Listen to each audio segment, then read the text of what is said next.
Okay. Hello, it is session 11 of Ignite, and it is called Lead Follow Up with the Leads. So we are in session 11 for Ignite. And just talking a bit about the fact that the business is building your database. The business is servicing all the leads that come your way, and yet the business is building the database such that the database gives you business. It refers business right to you. We must not forget about that, because in sessions like today and last time and next time, these sessions are the times where you're slowing down and you are putting in the systems that are going to get you successful. It's all good when you have 5 people that are looking for something or might need to do something with you. It's all good. You got like 3 buyers, 3 active buyers, and 2 people that keep telling you that they're going to list their house one day with you. That's great. And that should be 1 week of lead generation. What happens to next week when you find another 3 buyers and another 2 potential sellers? And then next week, Bridget James goes to the barbecue and her cousin Billy is there and he wants to talk about investing and he's got 3 friends and she's talking to more. What happens to week 1 now that we're in week 4 and you've literally had about 40, 50 conversations? But you weren't being purposeful until you took this class. You weren't being purposeful in putting them into the database. Because all of those people need to go into the database and then put up on the smart plan, put up on the touch system, put up on the 36 touch system. There's the fishing and the hunting. You gather it. Now, what do you do with it? You got to store it. You got to store it away, and you got to keep it safe to eat. You gotta store it away, and you gotta love on it until it's ready, right? Until it's ready to give you a referral, until it's ready to go buy something or sell something. So the first part of the business is going to get the people into the database. Then the database nurture is a very behind the scenes skill, professional success process that we don't see, that we often like. What do you do? What do you do? I'm going to be very frank with you. You just do it. You do it. You put them in the database and you put them on the plan. That is it. And quite frankly, if you've set it up properly, and we're going to dive into the conversations, and then I'm going to ask you guys to role play a little bit, but I need for you to be verbal, even if you have a stuffy nose, Jessica May, I want to hear you. But you put them into the database and you nurture them and you cultivate until they're ready to come to an appointment. Okay. The other thing I wanted to hit on a little bit is that in your entire game of lead generating, what is the goal? Can anybody clearly identify you are lead generating? What is the one what is the one goal? What is the one goal that must happen? Otherwise, all of this means nothing. What are we going for when we're lead generating? Eventually get a deal. Okay, a deal. What comes before the deal? Get an appointment. Kim Matthews, an appointment. Bridget James, okay. The appointment to then the deal. So, right, we want the deal. We want to put the deal together. We want to negotiate. We want to have that closing. You want that commission check. But at the end of the day, nobody is buying a house with you over the phone. I mean, a few do, especially during the pandemic. We learned how to do that. International buyers, we learned how to do that. But in general, people want to meet you if they're going to list their house with you. If they want to talk about, even if your cousin Billy wants to talk about his investment properties, you know what, Bill? Instead of us talking about this, are you available Saturday morning? Let's grab a coffee. Now you and cousin Billy are sitting there grabbing a coffee, very casual, in your gym clothes. Just being a resource to cousin Billy, goes off on his day, and we booked the appointment. So I want us to be very clear that when we are lead generating, The sweet success is I booked an appointment. I have an appointment. Hey, they start asking about the commission. You know what, Gina, that sounds really like you have a lot of questions about commission and netting the most dollars. How about I stop by today? How's Saturday? Let's get together. Does it make sense? And we're going to go through a bunch of different closes that you'd be able to use to say that to the certain personality type that we want to get together as our next step. Because setting the appointment is where the magic happens. Setting the appointment is where you're going to see if you connect. You're going to see if all the stuff that you have been studying literally starts flowing out your mouth. You're like, oh my gosh, did I just say that? Wow. Like I just got that person to sign this listing agreement. Wow. Walking out with a signed signature, right? Or you have a great conversation about investment. You really showed your value. And they're like, hey, could I introduce you to my friend Stan and Sally? And how, like, that's the kind of stuff that you're looking for. That magic happens inside of appointments. Also, when you book the appointment, even to talk to a seller that isn't quite sure, and you sit with the seller, they're not sure they want to do this, but they love everything that you've been so professional. You have been persistent and, thorough. We're not sure we're going to do this, but I'm going to tell you what, my neighbor needs to sell and I'm going to make sure you sell their home, right? Every time you're on appointment, that you are on a stage.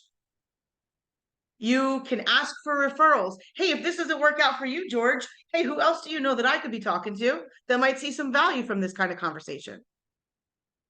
Or maybe you're talking to somebody who owns a company and it rolls right into, Jeff, would this maybe make sense that I do like a lunch and learn for your company? I wouldn't mind coming by as long as you have a screen. I could pop this up on the screen and talk about the buying process for, the young ones that are all wanting to buy a house for the first time.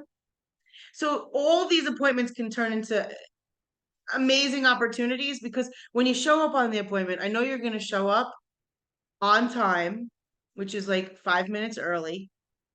And I know you're going to show up dressed nice, smelling nice, nicely groomed. And you're going to give people their personal space. And at the end of the day, if you've gone through this class and you've listened to everything that we've talked about and you've gone through the materials and you've applied it, and even not all of it, if you've gone from this class A to Z in these 20 sessions, you are absolutely going to be sitting at that table prepared. I promise you, you may not believe it until it happens, that you're like, man, I really did know everything I needed to know. So I wanted to just hit home on this, that the lead generating, the whole goal lead generating is to generate an appointment. And once we've generated an appointment, then to Gina's point, we can start seeing how many of those appointments actually go to the closing table. And even before that is how many of those appointments actually get signed to become contracts. So we have contacts to contracts. And the only difference in that word is one letter, and the letter is R. And R stands for relationships. Okay, so contact to contract, it's the R is the difference, and it's the relationship that gives you the permission to ask for the order. If you have gone to a doctor, let's just assess this, right? You go to a doctor and he hasn't asked you any questions. He doesn't know who you are. And he's going to just start prescribing away. He checks under the, okay, starts prescribing away. I'm like, whoa, hold up a second. You want to take my heart rate? Want to like talk to me a little bit? I mean, I've had this real experience. Or you go to a doctor that says, before they even start touching you, talk to me. How you feeling? Tell me what's on your mind. What are you here for today? And they start asking questions and they start to do a needs analysis. Then they start checking your vital signs. I am more prone to listen to that doctor and take advice from that doctor that took time to know me, understand what my prescription was going to be needed, right? It wasn't just prescribe across the board. It was do the analysis and then prescribe. As agents, that's what we do with buyers and sellers, investors. We listen, we analyze, we say, no, George, I'm not going to tell you what I would have told Gina. I mean, Gina was just here yesterday, but Gina's Gina. George is George. So talk to me. Tell me about what your need. Well, I thought what you did here is you sold houses, right? I do. Let's find out why you need a house. Where do you need a house? How fast do you need a house? All of that kind of stuff can happen. And I say this to people, listen, 2-3 years before you actually make a move. Don't you want to have a game plan? You don't want it to be rush, rush. You got to get out the house. Like, and if you're not going to get out the house for 5 years, but you have to do a few things, you might as well do them now, enjoy them. So there's value in why you would meet with somebody so far out and just set an appointment, right? Well, Mary Beth, she's not ready to sell the house. Doesn't matter. You're going to build rapport. You're going to build a relationship so you can get the contact to become a contract, which would be a listing contract. And then moving forward, as we talk about buyers and sellers in next week's material, here's what happens. Getting the listing signed is just the honeymoon stage. That's great. That's awesome. If you didn't price it properly, if you didn't market it properly, if the market took a dump in the middle of the night after you listed it and you're just totally like, I don't even know, you're going to have to be very influential and very in relationship with that seller to get them to change the strategy that you just sat there at the table with them for an hour and discussed and set the motions to go. Now I got to tell, Mr. Smith in 3 weeks that we were wrong 3 weeks ago. The only way you do that is through great relationship. Once again, the doctor that just says, okay, let me just see, pick your shirt up. Let's see. No, did you call me to see how I was feeling? Did you check up on that? So it's the same thing with buyers and sellers. Whether they're actually in contract with you is going to be determine how much time you put into them. Okay. So when we get to the point where we're talking about buyers, if you had a listing that you had to sell this weekend or you had a buyer to run around with, where are you going to spend your time? Right? The listing side. Yes. Nod your heads. Yes. Listing side. Right. But most of the time, why we don't choose buyer side, well, right now, because the inventory is really short. So you are more likely to sell a listing than you are to go get a buyer a contract. There might be 17 people competing with you for the buyer contract. Whereas with the listing, you got it already. Hello, somebody's buying it. You're getting paid. But back in the day where the market was it was fun. You had some options. You could negotiate. Were we getting an offer this weekend? I don't know. Let's cross our fingers. We'll talk on Monday. When that was the case, people would still choose, I want to work with sellers. Why? Because in New Jersey and with sellers are most likely in a contract with you. You have a listing agreement. And that is where I fully believe, especially what's happening in our industry, we need to embrace buyer agency, getting into exclusive buyer agency. Now, they say that buyer agency may go away, and yet something else will wind up replacing it where the buyer will still be able to choose their agency and their representation. So what I'm trying to say, though, is at the end of the day, a lot of the leads that you do get are going to be buyer leads. And the way that you get to get them to agree with you and the way that you get to influence their decisions is back to that R. It's going to back to that relationship, in cultivating the relationship and going from just a contact to being an actual, they believe that you're in their corner. Okay. So that was just a little intro. We're going to dive into the material. Once again, we are in session 11, and I'm going to ask that you're a little bit, I'm going to ask for some participation here, and we probably will only be on until about 7 o'clock, 7:10 latest. All right. So, just so that you have a quick reminder, we do have a playlist on my YouTube channel that is Ignite 2023. And if you ever want to go back and look at any of the videos, you'll see that all of the videos are here from the beginning of this run. Okay. And also, so that you remember, I set up an Ignite Drive for you as well. So if you don't have that, please just message me and you will see that we have all the Ignite tools and resources I've dropped into a Google Drive for you, and to make it a little bit easy to find some stuff. So, okay. Just reviewing, we have a couple pillars in this course. Real estate expert was the first one. We spent quite a few sessions on defining your value, understanding what your job was, connecting with your market, understanding who you are is very important so that you can understand what market you best connect with. The second module is really lead generation and understanding all of the opportunities that are out there for you. Generating your own leads is extremely important in this business because leads, listings last. Okay. Leads, listings, leverage, but list to last to stay in the business. And, you know, I've been really asking a lot of people where their deals are coming from lately. And, I just, it's 80-90% sphere of influence, database. So I just wanted to harp a bit on that today because database is where you will cultivate deals from. If you believe me, if you believe in yourself and your ability to build relationships with people in your database, that is going to be the strength of your business. So generating your leads, growing your database, the social media, the open houses. And now we're in the lead follow-up session where we are talking about keeping every lead and what you need to do to track it. And now we are in follow-up leads. We're going to do strengthening relationships on Wednesday. And then Monday, we're rolling right into buyers and sellers as we finish off the class with that. So learning lead conversion. Now, conversion is conversion. How many people, if you had 10 people, how many people answered the phone? Of the people that answered the phone, how many people did you commit to follow-up appointment? Conversion is just conversion, and how you calculate it's math. So, but we have to be tracking the data in order to be able to calculate the math. How to convert a lead to an appointment. That is where we're going to spend most of our time today, and then improve your conversion rate. That is all about relationship.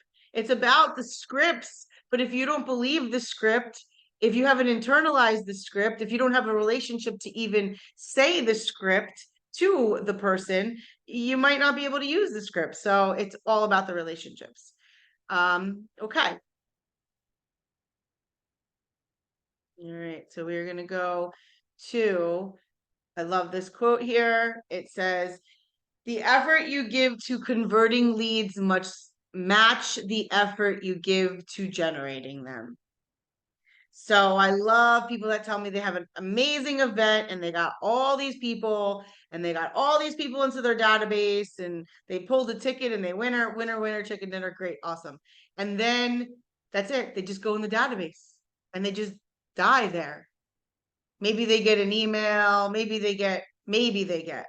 Now, for those of you that are willing to take the few steps that we talked about and set them up on the smart plans, at least I would know that somebody went into your database, and at least I would know that they're getting 26 emails and they're getting a call every quarter, because that's what your database would be telling you to do to it. But at minimum, the neighborhood nurture, the biweekly, would give them at least 26 emails from you. And that is not going to just do it.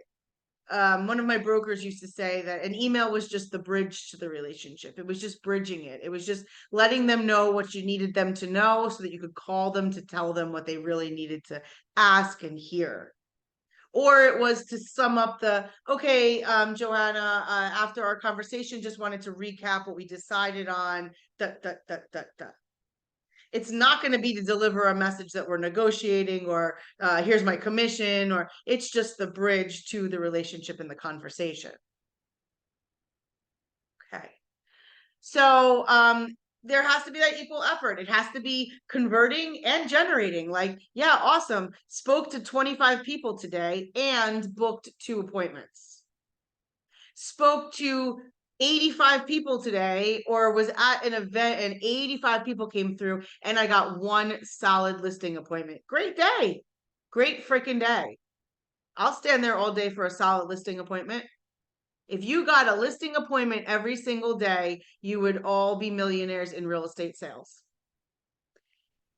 I'm not kidding. If you got a listing appointment, and I'll say that without a screen in front of me, if your only job was to look for a bona fide listing appointment every single day, and you did it, you succeeded, 1 listing appointment booked every single day, you would you would become a millionaire in real estate sales.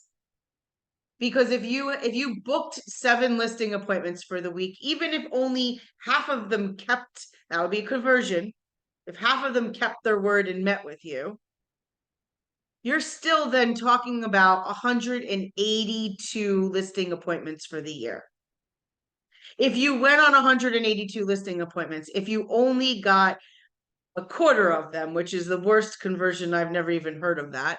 But even if that did happen to you, that means that you would still go take 45 listings. If you took 45 listings right there, that would be an average of $20 million in sales volume for those 45 listings.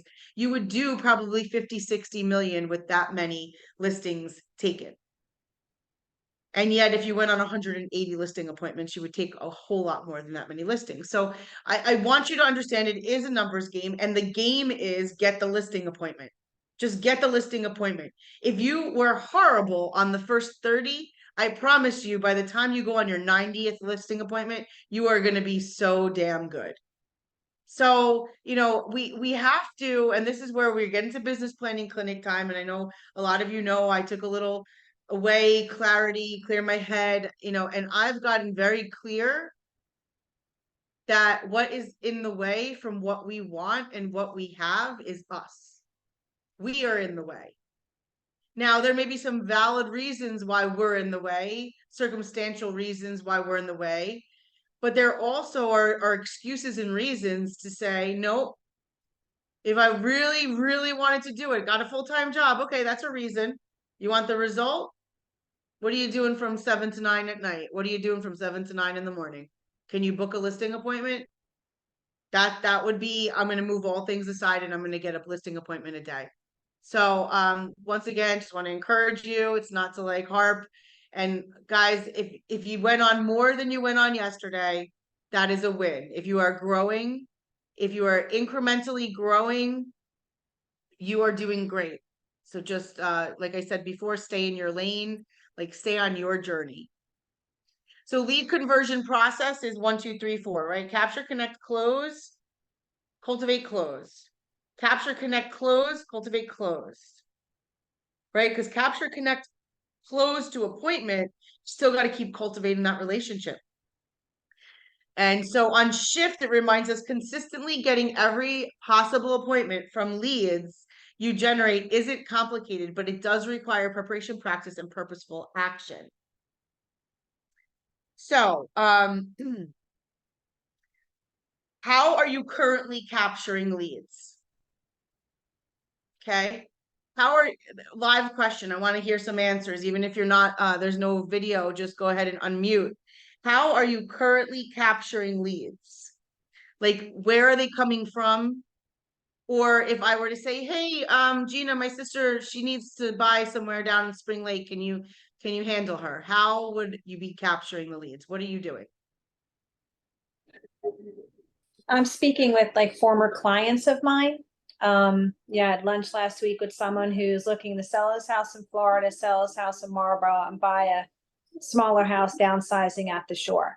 So Okay. So in that sense, that was a meeting face to face. And you Yes. personally call? So you called first, and then you were meeting. Yeah. And so you got it in the most direct way, which was just face to face, dropping value, and then he was giving you what he might need, right? Yep. Now, where does he go? Where did you do with him?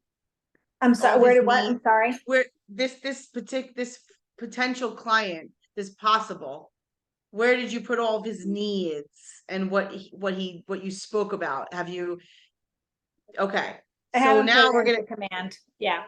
Well, we want to get it out of there, right? And so the thing is, well, what do I do with a guy like that if it's not a now situation, right? He lives somewhere, he's going to potentially sell, neighborhood nurture. He wants to buy somewhere, neighborhood nurture, right? But this guy, maybe he's going to be interested in how the market is moving. So she might put him into a savvy downsizer tag. Okay. And the savvy downsizer, they're talking to the other savvy downsizers, right? All the people that are in their 70s that made smart decisions, maybe back when they were in their 30s, and they were trading house for house, and then they bought a couple things, and now they got a bunch of properties, and they didn't even know they did something. Their kids know though, right? But they're talking to each other, and imagine Gina is that real estate planner that they're just like very confident, and they feel the trust, she's trustworthy. Because let's go back a couple sessions. What do they want from us? Trustworthy and honest. They really don't care if Gina's never sold a house. Will she listen with 2 ears and keep the one mouth quiet and ask the right questions so she could listen more, and then understand that she's got a little niche there, that maybe there's others like that? But that could be a whole sector of the database that now has to get specific valuable items. Just like Gina, we were talking about, Gina's got she loves dogs. So that is another group of people that would have, that's an audience, right? So that audience, the downsizer audience, the pet lover audience. And don't think that you have to have a million pieces that speak pet lovers, pet lovers. If you just stuck one in every quarter and the rest of the stuff was what the rest of the people were getting, and if you just stuck in one downsizers every quarter and the rest of the stuff was market snapshots of what everybody else is getting, you only need a few, specific pieces to those niches.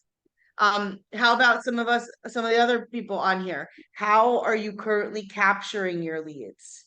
Like, what information are you collecting?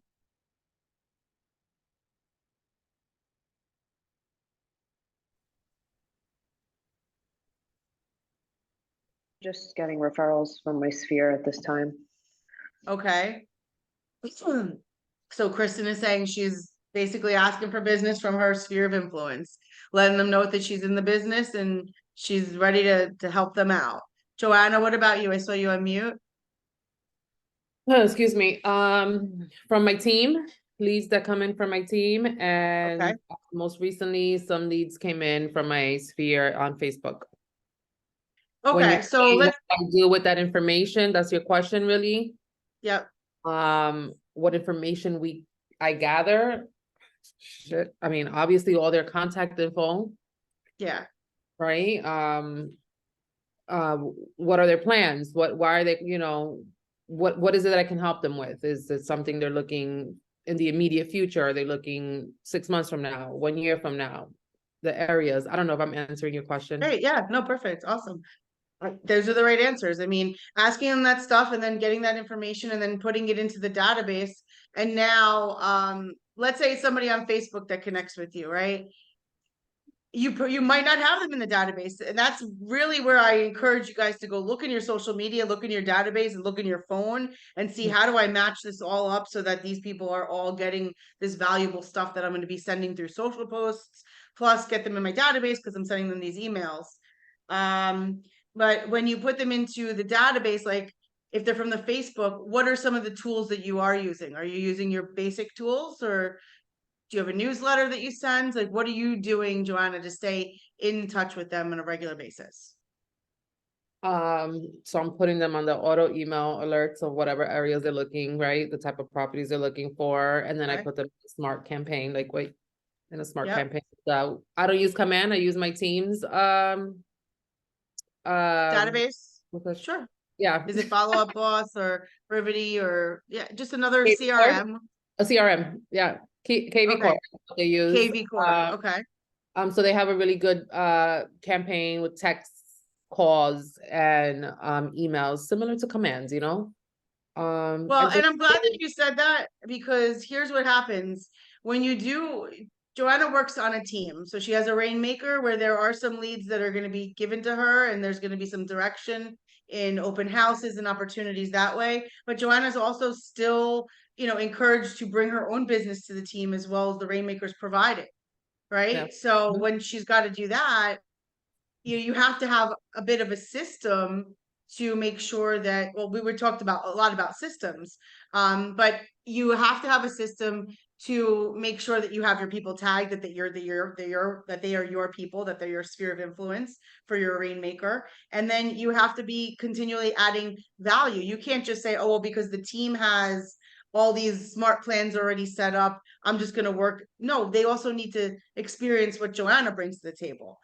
So there should be a little bit of authentic touches that happen from you. And for a lot of people that hear, oh, this so-and-so team has a whole CRM, yeah, so do you guys. It's called commands. All you have to do is set it up properly so that it's working for you. What happens is when you have somebody like Joanna who's on a team, there may be an admin or, there's usually an administrative staff that is helping put those maybe sometimes tedious systems in place. But if you are not on a team and you're doing it on your own, you have to do it on your own. If you're on a team, maybe you need some help from the admin, but just, hindsight is it has to get set up. If you don't, you're missing a big piece of your business because you will always just be working on the now in your face business and you will miss leads that you had a year ago, 2 years ago, 5 months ago, 7 days ago, because you got busy with some other stuff, right? I mean, I can really remember having some great conversations and then I'm so busy that I'm like, that guy's going to buy a house. And then I can't find the number. And because I didn't have a great system at the time, that lead's gone. It's just gone. It's just gone. So, really encouraging you guys to collect all the data now. When you get the leads from a CRM, they may be coming in through the database, Joanna, right? So that those contacts are loaded right there for you, right? You don't have to do anything because they're just there. There was an inbound lead. Correct. Okay, you all have the capabilities of having inbound leads. Those would be coming through command ads, Facebook ads, Instagram ads. And when you run the ad, the lead comes inbound and all the data is there for you, right? Now, when those kind of leads come in, you're still going to need to cultivate it. It can't be like, oh, got a lead there today. Doesn't look like they're buying anything. It means, hey, contact that person, connect with them because they also probably pushed another 4 buttons and they're probably in another 85 other agents' databases, Yep. right? Oh, the lead that came in, quick story, and it was for a sell lead, and he was like, "Oh, I just spoke to another Keller Williams agent." So you're right. All these leads are going to multiple. Absolutely. It's about who And- calls first. And the response to that just really needs to be, oh, that is awesome. We are a very aggressive company. We're the number 1 company in the whole area. So how can I help you? Because Yeah. clearly, I mean, like you're still clicking away or whatever. But don't let that deter you from now. If they're clearly working with an agent and they tell you that, yes, then they're working with an agent. But if, oh, I got 10 calls today and it was like all of them were Keller Williams agents. If you work expired listings, you will encounter that objection. Oh, your office is so aggressive. You have like 5 agents I got called today. Sir, that's because we're full-time professionals and we really want to sell your home. Like, it's a problem. If your home came off the market in today's market, like we need that to go back on the shelf because we don't have a lot of inventory. How can we help you? Like, don't let anything, it's not to insult us, like let it roll off the shoulder. But just understanding that when we capture our leads, you need to have a way. Let's say Joanna said, hey, Mary Beth, I got a girl, I want you to give her a call. How do I get that? Even that simple, like, Joanna, why don't you text me her information, but also put us on a 3-way text. Introduce Gina to me in a 3-way text so she recognizes your number. She sees now that she's got this new weird 908 number. And now I'm like, hey, yeah, Joanna, thank you so much. Hey, Gina. And Gina feels like, oh, okay. Hey, Mary Beth. And then I take it offline. Now I don't need Joanna to be in every conversation Gina and I are having, right? Correct. But that is the best way. If a friend wants to refer you somebody, you say, awesome, put me on a 3-way text. And then from there, it's your duty to be able to say, okay, so hey, Gina, how can I help you? I know Joanna was talking amazing about you and blah, blah, blah. And then now it's your duty to go get the rest of the information. But that is the best way a friend can refer you to a friend, not even an email. Just make it a real personal text message. Sometimes if the person on the other end is very private, it might be, okay, well then do it through Facebook. Like, she can tell me she didn't see it. I was in the whatever, the messages that, you're not friends with. So it gets hidden in there sometimes. Everybody has one of those. You're going to go looking for it and be like, oh my God, look at all these messages. Who are these people? But anyway, That's just a little trick to be able to gather that information, because it's never good enough for Joanna to tell me, oh, no problem, Mary Beth, I'm gonna give Gina your information, and no, Gina's never gonna get to me. What happens, yep. I've sent her your card though. She'll call you. Mm-mm. No, she's not gonna call me, and I really want to help Gina. Hey, girl, future real estate agent. She's gonna run the world. But it's true. They're not gonna call you, so you have to find a way. If somebody is hot that wants to talk to you, get them in that texting right away. And can you improve your current capture system right now? That is a real life question. Ask that to yourself. Can I improve my capture system? I know Gina's nodding yes, because all of those conversations are in her head right now. And if she's taking the coffee challenge, where she's going to be meeting people once a week, going out for coffee, meeting people face to face. Hey, I'd love to just grab coffee with you. She's going to have a lot of those conversations. It's going to get very muddy up there. It's gonna be like, oh gosh, I don't even know. So, all right, we'll go back into connecting. We're gonna go into the questions. I need for you to unmute, and capturing is defined as collecting the minimum amount of a valid contact information of a potential buyer or seller. The minimum amount I need to be able just to communicate back, because guess what? The guy that I meet at the line in the grocery, he's not going to give me every little thing, like where's his address and like what is his email? Like I would just be like, what's your cell number? Let me send my app right now. I got his cell number, but then he says to me his name is Eric, and I said, what's your last name, Eric? Or my last name's Olive. What's your last name? Mine is this. What's yours? And people are more willing to tell it. So if he's like, oh, it's Robinson, I'm like, oh, Robinson. Oh, okay. And you're a Manalapan? Where are you at? You back by right? So like I am literally gonna ask these little vague questions, because I'm gonna like stalk them to see if I can't find what street they live on. Then I'm gonna go back to the tax records. I might write them a handwritten note. I mean, those are all things that you do when you're like, that person was very interesting and I'd love to get into business with them. And believe me, they're not gonna look at you as a stalker. They're going to look at you as a professional. Just don't now keep at them. One card in the mail and a little follow-up, and that's it. Put them on their plan, and they're going to go, man, that was a really nice conversation. So we are getting the minimum amount of information so that we can continue to communicate with them. It may just be their house and an email. Hey, what's your address and an email? I'll shoot you over the CMA. The comparative market analysis, the equity analysis. I'll give it to you in an email form. What is that? Now I'm standing outside their house, so I know where they live. So I could also mail them something. Now they gave me their email. I could put them on a neighborhood nurture. So you guys need to decide what you're going to do. The minute you get all those pieces of information, you should know it triggers it. If I got an address and an email, boom, putting you on a neighborhood nurture. If I were you, those of you who have identified your farm area, you've gone on the EDDM, like I told you to go to the Postal Service, and you look at those farming routes, or you've said, you know, Mary Beth, I'm going to just start with my one street. It's going to be Front Street, Perth Amboy. That's where I'm going to start. It's like, you know, maybe 30 houses and that's it. Great. Awesome. Ask your Movement Mortgage connection for that list. If you work with a different mortgage company, ask them for that list. Hey, can you get me the emails and cell phone numbers to this street, to this area? Could you get me that? They're going to give it to you. It may be right. It may not be right. I would say about 25% of the stuff is accurate, which gives you a whole bunch of contacts. Okay. People are like, oh, I got this thing, 1200 and 700 of them are missing. Okay. So you're gonna call all 500 today? Because I mean, I don't know. I bet you don't do it at all. But I'm gonna challenge you.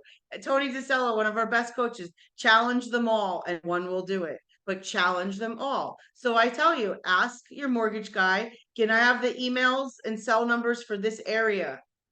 Then you need to go back into your database and the people that you do find the email for and the cell phone, especially the email. You go ahead and put them in as a contact, maybe as a lead, and you set them to the neighborhood nurture and you tag them as Front Street Farm.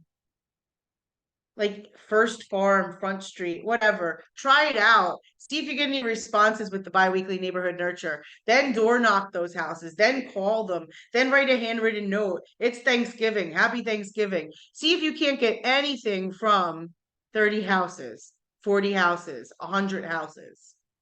And that's where you get your conversion ratios. If you tell me I went to this neighborhood and knocked on 20 doors, I got one guy. And over here, that's not enough to tell me. That means you went on a bad day. You went on a great day. No, I need the same list over and over again. And I want to know what the conversions are. Then you can actually make your plan. You could like make a batting average, and you know how many bats you need to swing, how many balls you need to swing at. Capture. If I were to need to contact you, what number would that be? Like, if these are conversation frameworks that, right? So if I were to need to contact you, what number would that be? Would it be the number you text me from? Would that be the best number? Is this your cell number that you're calling me from? If I found out exactly what you were looking for, how would I contact you? Right? If I found what you were looking for, would you want me to email it to you? Okay, what's your email? If I find what you want me to just text it to you, or you want me to call you? I could pop by you. Do you want me to come now? The guy at the pizzeria, I can come by the pizzeria if you want. He's never going on the computer. I'll just pop by the pizzeria and I'll bring it to you. If I found that information you're wanting, how would I get it to you? Should I mail it? These are easy framework conversations that you can have. You can find them. They're in your book in, I think it's 11.5. And then here, embed your value proposition. Well, you know, I am full-time, so I'm a learning-based agent. I love learning. So let me share some of this data that we got from Monday's call. Role play and practice. And then know the outcomes you want from the conversation before even starting, which is why I was saying to you guys, what is, and somebody just yell it out, what is the whole point of me contacting and connecting? All to get what? An appointment. An appointment, just to get an appointment. So we get the appointment and then we can go into this. So in your book, if you looked on the manual, I'll pop up the manual if you want. There's some examples for this. But I'd love for, let me see if I could just jump up the manual. Just go ahead and unmute and just put your hand up if you're willing to read. And then you'll be in my queue. And we're just going to read these. And then maybe if you want to ad-lib it a little bit, that's fine also. But let's go with, these are the connecting questions, right? Connecting questions, maybe add a little bit as to what you might say in this. So I need some hands that are willing to play a little bit. Who are they? So somebody would just read the example and then read the objective. And if you'd like to add anything as to what you would say to the person, please feel free to go ahead. So raising of hands. It could be a physical hand or it could be a electronic hand, even those that are no picture. Go ahead, Yolanda, if you could read, who are they, the example and the objective? Example, back up, and if you would please tell me a little bit about yourself. Objective, you're looking for as much personal information about them and their situation as they are willing to share, marital status, kids, pets, jobs, etc. These are the details that you'll later put into your database and reconnect with them in the future.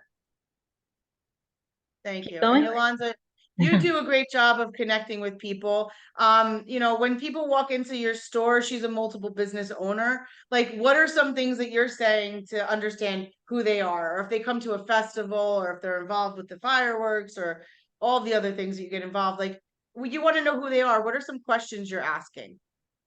Honestly, it really has to start with your vibe or your mindset. I'm curious about people. And if they're there for an event, I'm curious, is it their first time at the event? Do they have any suggestions? Or if I have suggestions, oh my God, if you go to this particular place, it's delicious. Or this particular area has great whatever. And you kind of like, and then if they react to like, oh my God, I'm into gardening. And then it's like, hey, we have a garden club in town as well.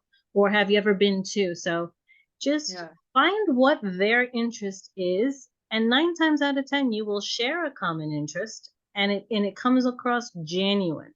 Because if you sound like an interrogator or you're just kind of faking it, it comes across. Same thing. I mean, start with a smile. The smile and eye contact is important. Absolutely. A compliment within the first 7 seconds. You know, But I love that. Can I piggyback onto that for a second? Yeah, go ahead, Jeff. Because the way I do, what I forgot what your name is, I apologize. Yolanda. Yolanda, is I actually start out with talking about me per se. My wife would like this. What do you think your wife would? You know, that's maybe an awkward example, but you know, Sure. something where I talk about me and then give them a question that they feel I've already given them something. I learned that from teaching. I've been teaching for 30 years, and if you start out with yourself, then the Sure. other person is not as apprehensive about talking to you because you've already let your guard down, quote unquote. So I see it. Absolutely. Like I really like these curtains over here, right? And then you're talking to them and do you like these? I do it in the store all the time, not even because I'm trying to connect to people, but just like need somebody's opinion. I'm a talker, you guys know that. And that would then just like Jeff, you said, then they feel like there's a common something, they open up, they feel comfortable. That is something to watch for because you don't want to seem you don't want people to be apprehensive. You want people to get comfortable with you. So if you feel that if you're feeling like you're not connecting, it may just be because of the demeanor that you're coming across, maybe a question that you ask. So watch body language and gesture. Number 2, who could read that? What do they want or need to do? Go ahead, Kim. The example is, thanks for sharing that. Now, if you would, please tell me what you want to do. The objective, you're beginning to assess their wants, needs, and current plans. So you're at an open house, Kim, and could you see where you might be using this on somebody saying, well, I've seen like 5 other houses today, and I really like this one because of the stairs, and there's no stairs, it's all flat, one level, and yeah, I really like this. Right? So getting to that, you could then take that to, tell me what you want to do. Like, what's the next step? If we were to take a next step in real estate or take a next step with this, what might that look like for you? Thanks for sharing. Now, what do you want to do? Or what can I help you with that? Number 3, where do they want or need to do it?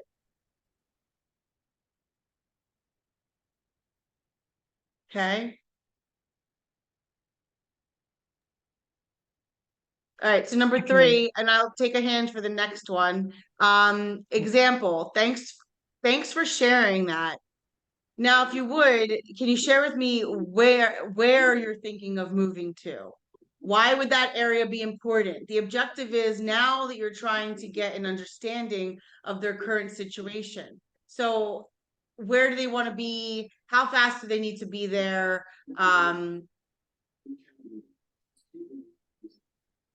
And number 4, so Joanna, number 4 is, why do they want or need to do it?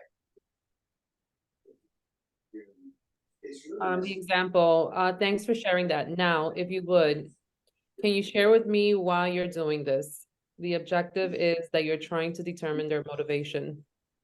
So if I were to say to you, Joanna, we're just, why we're doing this, we're moving from Staten Island to Old Bridge.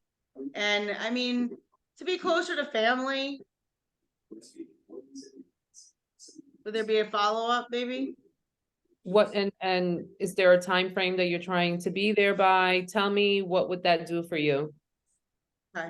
All right, so, and now, what, maybe if they told me that there's family, I just wanna understand, are they also in Old Bridge? Is it because if they have kids at the schools with the kid, like, explain to me a little bit, like, family, are they out here, or are they, Right. family? Are they the grandchildren and they're coming to help the kid, but, Because the- that may change things, right? Like, if they're like, well, yeah, my mom lives in Monroe and she's an adult community and like she wants to be able to help with the kids and da da da. If we get to the point that we cannot find anything and I have to say, well, is a mother-daughter a possibility? Because I know that that's the reason why they're moving down there, then we can work off of their motivation and try to come up with solutions. So, all right, and then number 5, BB.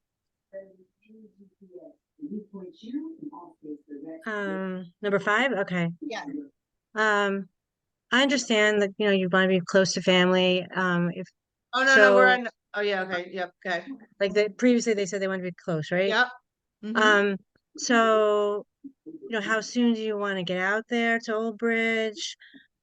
Have you thought about how Yeah. quickly you want to move? Well, I was thinking, with the market, I mean, how long will it take? Probably like a year, right? Well, things are moving a lot quicker than that at this point. So, I would start making some preparations even in your home to get moving.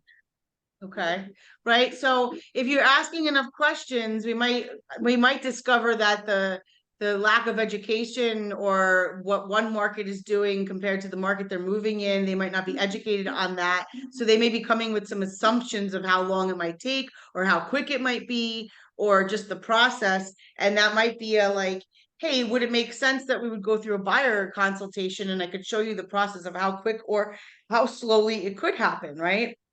What about that's important to you? That it happens fast or it happens slow? If I'm like, well, I would love for it to be fast. And what about that would be important to you? Well, then I'd be able to get out there before and get my kids situated before they have to get registered for school. Okay, so it sounds like schools are important. Okay, great. So now I'm understanding the whole picture of it. Right. And like it says, you're getting a feel for their timetable. That's what that question is going to do. And then the last one, how do they plan to do it? The example is, thanks for sharing that. And now, if you would please share with me what you've already done to plan for this. Have you seen some homes? Are you financially prepared? Have we talked to maybe we have to do a bridge loan, which is probably not going to happen, but have you talked to a loan officer to just understand your financial options? Maybe they got tons of cash sitting in an account and we're just making an assumption that they need the financing. So, how do they plan to do this? And the objective is you're assessing what they've already done and their expectations, which is really important, and perhaps their experience that they've already had. So in these 6 questions would also then fall into this. So if you are working with buyers and sellers specifically, because this could be somebody dreaming about maybe one day owning multiple properties and I still want to get to know who they are. Tell me about yourself. Like, what school did you go to? Where did you live before that? How'd you wind up in Jersey? How'd you wind up out here? What do they want or what do they need to do? So like, tell me like, what exactly were you looking to do? You want to buy multifamilies? You want to live your dream life? What is it, right? And where do you want and how fast do you need to be there and how slow and like what would be the ideal time frame, and then when are you going to do this, and then how, and here's the bow on it, guys. This all sounds amazing. When you're ready to make this move, can I help you with this move? Would you be willing to hire me to help you make this move? When you're ready for all of that, I'd love to interview for the job. When you're ready for that, I can confidently walk you through it and I can help you with all of that. Buy, sell, invest, all of it. Sounds good? Great. Awesome. Great. You close and you do that close for the business. You don't just leave it hanging out there. You let them know when they are ready for that, you know where to find me. I will still be in business. You still going to be doing real estate in 10 years? Yeah, find me. I'll still be doing real estate in 10 years until I stop breathing. Because all of you will have either, you're gonna be doing real estate or you have a referral license and you absolutely want that referral business. So now here are some questions for buyers and sellers that are specific in these categories here. So let's just shoot down here. Somebody want to read the buyers' questions? Right, Joanna, you have your hand up from last time, but you're a good reader. So then the second one was Kristen. You could read the sellers. So Joanna, go ahead and read the buyers' questions. And if you want to put a little flair, go for it. Just read them through as if you were asking a buyer. All right, what does your dream home look like? What happens, if you can't find a house to buy? Have you seen any houses you like? What are the And areas? time out, I'm gonna give you some answers with that too, just so that you guys know what you're gonna be hearing. So, what happens if I can't find a house? I'll stay in rent. Okay. She says, okay. And you might get that. And I don't want the rebuttal for it yet, because we'll probably handle that in Win with Buyers section. But I just want you to know what the positive and the crazy responses you might get, because you got to be ready for the response. But go ahead. Have you seen any houses that you like? Oh, they're so disgusting for the price. Oh my God, they're so expensive for like nothing. What areas do you want to be in? Anywhere in central Jersey, like New Jersey would be fine. What has prompted your move? I love when they're like Monmouth, Ocean, Mercer, Middlesex, maybe Bergen County, like anywhere in New Jersey. And that's No. when you really have to do hey, why don't we set an appointment so we could do a great needs analysis? I'll show you some properties on the computer and the values so that we could really go shopping together. What's prompting me to move? Work or expanding the family. What is your timeline? I'd like to be done with this before I even start. Right, or my timeline, we were thinking we'd get in before the end of the school year in June. And they're talking to you now. Do you currently own where you're living now? No, we're renting. And if I said, yes, we do, we currently own, what would be the follow-up? Do you need to sell to buy? No, we don't. Great answer. Go ahead. What methods are you using to search for homes? Zillow. For So how if long? you as an agent do not know what's on Zillow or how Zillow works, you need to go there just so that you know what they see, and then you need to then tell them why you putting them on your emails every single day. It's going to be more proficient, and then you're seeing them, so then you're able to go preview for them and all that fun stuff. But you need to absolutely have that answer, because they usually see it because they're looking at Zillow. Yeah. Where am I? For how long have you been looking? Oh, we've been looking since the beginning of this year. Now, if they say that, they've definitely, I would probably follow it up with how many offers have you written?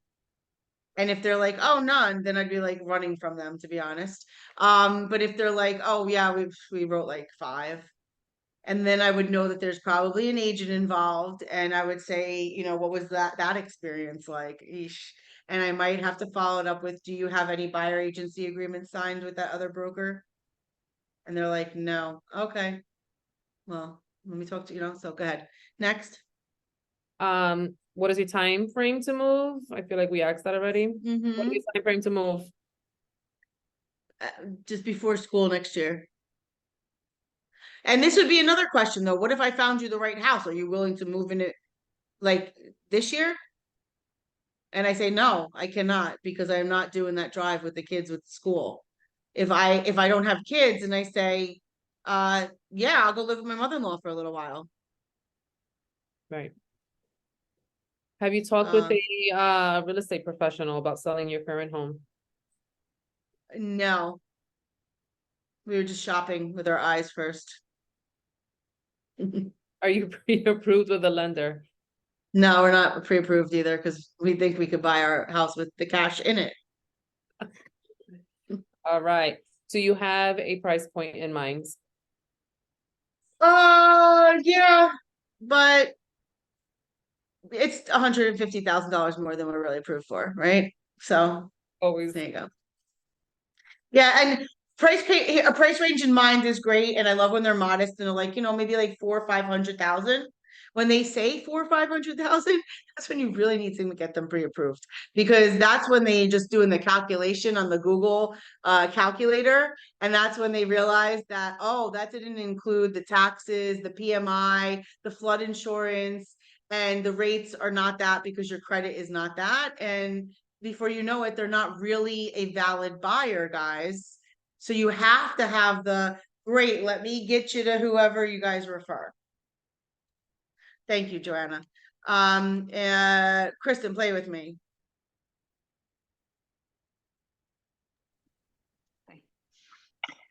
Okay, sample questions for sellers. How did you happen to hear about my services? Your sister-in-law gave me your information, and that is going to be a lot of it. Your father told me to call you. I got your number from the lady at the yoga studio. She said you're one of the clients. Okay. And what is the address of your home?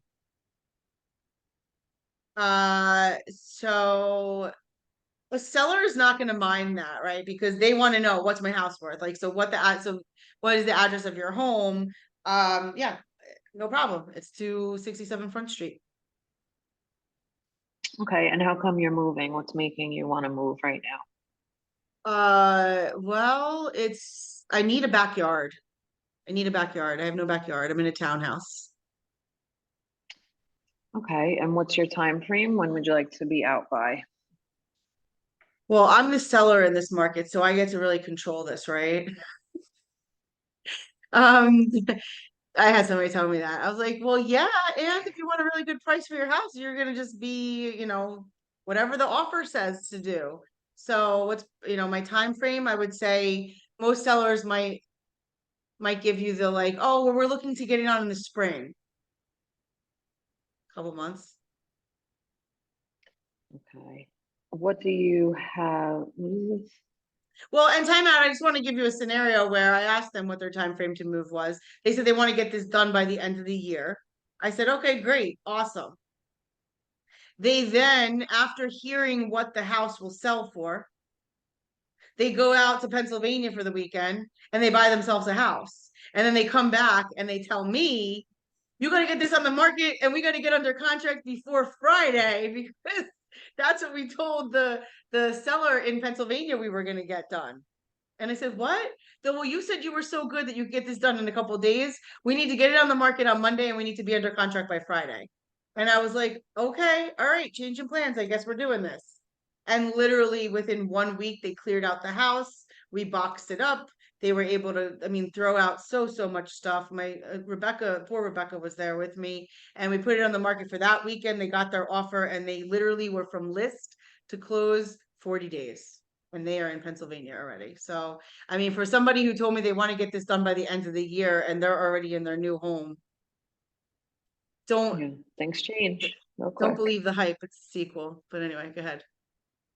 All right. Okay, are you working with any agent? We have like 2 agents that were scheduled to come by and take a look. They haven't yet though. Okay. And how much do you think your home is worth? Well, our home. Everybody will take a look and they should have a answer for you. Some people will say, well, you're the professional. That's why we're asking you to come over and take a look. I've gotten that many times. And I also, if you just straight up ask them, they might just say, I don't know, I was thinking like 675, 700, something like that. And then you know exactly what their mindset, where they are. Okay, so thank you very much, ladies. I appreciate it. So that was just to show you guys how that conversation sounds like when you look at them on the page and you're like, can I really use that in my business? Yes, you can. And then the goal to cultivating is just to get them in that machine, and you're just going to keep loving on them. If you remember in your, if you remember in the 36, you're literally just looking to put them in the machine that will get them 26 emails, 4 calls a year, 26 emails a year, and then you have 1 to 2 big events. Guys, 2 of the calls a year are to invite to the events. So there's 2 calls out of the way. The other 2, Happy New Year, Happy Mother's Day. We talked about this last week. I mean, last Wednesday about all the things that we could be writing to people. So that is in the cultivation stage, which a lot of it we covered last week. So let's just go through this one last exercise, which is the closes. So now we had some dialogue, and now you are looking to close me for the appointment. And this is an 11-9 in your book, but you want to close me for the appointment. So I'm going to read 1 through 3, and then I'm asking for 2 hands, somebody to read 4 through 6 and somebody to read 7 through 9. So I need 2 hands by the time I'm reading 1 through 3. The hard close. Well, Kristen, let's meet. The soft close. I really enjoyed visiting with you, Gina. Would you like to get together to discuss this further? And notice in the soft close, I'm going to bring my voice in a little bit. I'm going to sound a little bit softer. And with the hard close, I'm just going, let's meet. It could be loud. I could be in your face, right? So then you have the direct close. Can we meet today? I love that when somebody's like, oh yeah, I'm ready to meet. Well, can we meet today? Yes, let's meet today. Okay, Yolanda, could you read 4 through 7? The indirect close. Would it be okay if I got you some information to look over and then we can meet to discuss? Number Yeah. 5. Oh, I'm sorry. Go ahead. No, I was just like, yeah, I just wanted to answer. Yeah. Yeah. The trial close. Have we gone over enough today that meeting would be our next step? And the assumptive. Oh, go ahead. No, that one's a really easy one for any of you guys to use. Have we gone over enough today that meeting would be our next step? If you're on the phone with them, especially, like, how do you get them off the phone and to the table? That one right there is perfect. Have we gone over enough? Have I shared enough with you over the phone? Have I shared enough with you over the Zoom? That, getting together would be the next step. Okay, go ahead. 6. The assumptive close. It sounds like we should meet. I'm available most times this week. So what works best for you? And 7. And the negative positive close. Would you be offended if I asked if we could meet and go over this? Ugh. Now, that one I don't love. However, if you have a certain type of behavior, a certain type of personality that's offended about everything, maybe it sounds like you're telling them that they're not smart enough to grasp it over the phone. So, or they aren't really grasping it. And you need to ask them, like, hey, would you be offended if I asked you if we can meet to go over this? That is where I could see that best being used. Otherwise, it wouldn't be something that I would naturally bring in. 8, 9, and 10. The take back close. I've really enjoyed visiting with you, and I love this one. And to be honest, I'm not sure if I can help or not, but I'd be honored if we could meet to find out. Can I say something? Yeah. I really enjoyed visiting with you, but then we need to meet. Like, I'm confused with that. Is it on the phone? Like, I don't know. I think so. So this might be something where I stop at a for sale by owner, right? I could change that word to talking with you, visiting with you, but it's something where we don't have a set appointment. So I'm not gonna, and don't do that. You don't have a set appointment. You don't get permission from the person standing in front of you, and you are just popping by for the for sale by owner's open house. Don't start going into presentation mode. That is really where you might want to tell them, you know what, hey, I've enjoyed visiting with you. I've enjoyed listening to why you're selling. And to be honest, I'm not sure that I can help you or not, but I would be honored if we could meet and we could go over some of the stuff I was talking about and find out. Right. Or to your point, Joanna, it could be over the phone. And look, I enjoyed talking with you. It sounds like I could help you. And I know I can, right? But to be honest, I'm not sure that I can, and I'd love to just pop by.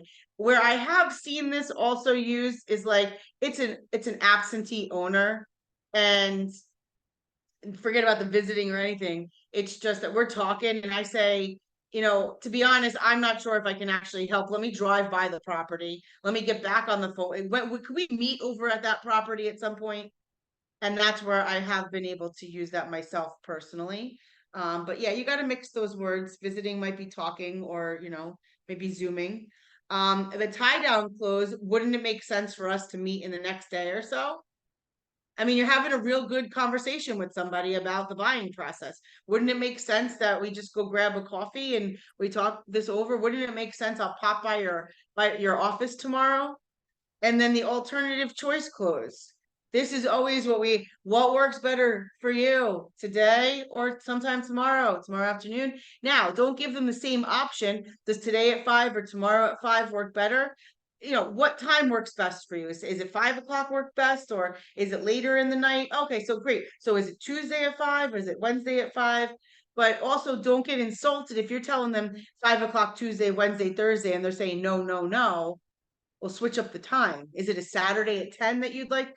Maybe it's not good Saturdays. Maybe Sunday's church, Saturday's synagogue. Maybe those days are not good. You just don't want to make any assumptions. You just want to give alternate choice options. This here, I always had printed out at my desk when I was prospecting, because if I had to, I would just look at one and just be like, okay, hey, I really enjoyed our talk today. Maybe we should get together. I would like to get together to discuss this further. I would just go to one of these questions. Also, these questions, buyers and sellers, you may want to have a list of buyer and seller questions also when you're prospecting, so that if they're pulling you off topic, you can go right back to it. Okay, so just going back into the slides for a second, is we left off here with the 6 connecting questions, right? Who, what, where, why, when, and how. Keep it all about them. Although Jeff did make a point of coming into the conversation saying, I like this, or just so that they could see a commonality, they feel comfortable. Yolanda said, be authentic, be genuine and authentic. We talked about cultivating, which is reconnecting with them in that systematic way. And that is putting them into that SMART plan, where the text messages, the emails, the phone calls, the in-person pop-bys. The thing is, which is most effective for you? Now, a text message, an in-person is absolutely going to be the better close than a text message or email or a phone call. But you might just have to get through all of them in order to build the rapport enough so that they will make the choices that you're asking them to make, like pricing it, like having an open house, like accepting an offer that may not be of asking. And believe me, there's lots of that in this market right now. And so in the end, if they can meet and have a good enough reason to meet, they will meet. And if they don't, they won't. And that's okay. You really don't care what their answer ultimately is, because you're not getting people to do anything that they don't want to do. You're just going to ask and respond until they agree that meeting with you makes sense or it doesn't. Either way, you both win. You get through your contacts, they either agree or they don't agree. Let's not get attached to the emotions around it. Okay, and we'll end. I'm gonna look at one other thing, but what are some ahas around that language that we just spoke about? We just tried out some language. We just tried some closes. We just asked some questions. We just opened up some dialogue with people. What ahas might you have from all of that dialogue? Just that one size doesn't fit all in those questions that you were just going through. Like, I could see, I'm usually pretty direct, but I certainly can see with people who I work with to be not as direct. Sure. Like, hey, would you be okay if I added you to, my email list? Or I would do that with people I worked with. Yeah. So it sounds like they might even be the people that would do well with the, like, hey, would you be offended if I Yeah, do it, exactly. right? Yeah. And they're like, no, go ahead, you can put me on there. And you're like, okay. Right. Great, thank you. The one size does not fit all. Two more ahas. Don't let them call you, call them. Yeah, I don't love when they call me. When they call me with a deal, I do feel like I have failed them because I should have known about that way before they needed to find me and call me. But I was more referring to in my sphere, like I have two people now whose sisters are looking for a place. I'm waiting for a call. I should really have, even though they're people I work with or friends, I should say, hey, can I get your sister's number so I can call her? You know, just Yes. introduce myself, that kind of thing. Yes, great, great. That point as well. You know, I learned that with my dad. My dad used to really take that notepad and like I had a notepad with my face and he would just write like one milk item or eggs and he would throw it all over the grocery stores. And I would just say to him, Dad, that is not gonna, and he would tell me about it so proudly, but I'm like, nobody's calling me because my face is on a piece of paper. Like you have to connect me. So I'm glad that that resonated with you, Jeff. So I expect for you to get after those ladies this week. All right, one more aha about the conversations, the dialogue.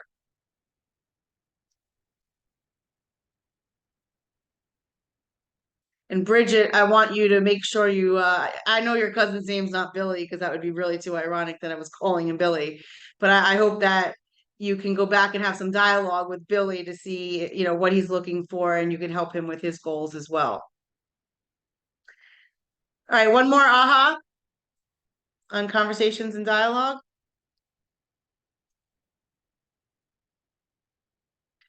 Okay, so just to finish off, this is improving your conversion rate in all of the conversations that we're having. These are your 4 pillars: time block, use systems and conversations, connect with your whole database, don't just cherry pick, and prioritize the qualified leads. The qualified leads are those that are willing to get pre-approved, those that are willing to meet with you and have an appointment with you. And we're going back to the lead model. In the book, though, there is a conversion ratio methodology where you are just going to be taking a look at your new connections that you make every week. We're going to be setting some goals to it. You're going to break it down into how many of those do you need to speak to weekly, speak to daily, and how many contacts to actually lead conversions to appointments.